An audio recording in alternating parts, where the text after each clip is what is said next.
போடா லூசு.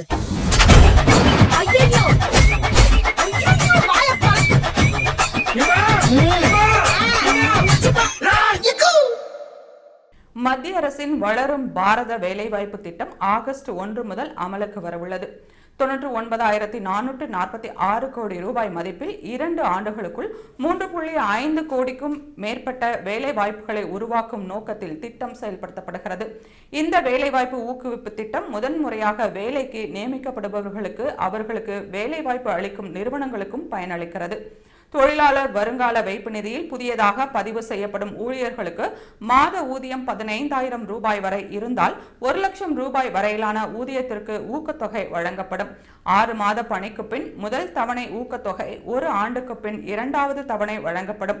இது ஊழியர்களின் சேமிப்பு பழக்கத்தை ஊக்குவிக்கும். புதிய வேலைவாய்ப்புகளை உருவாக்கும் நிறுவனங்களுக்கு 2 ஆண்டுகளுக்குள் மாதம் 3,000 ரூபாய் ஊக்கத்தொகை வழங்கப்படும். உற்பத்தி துறை நிறுவனங்களுக்கு இது 4 ஆண்டு வரை நீட்டிக்கப்படும்.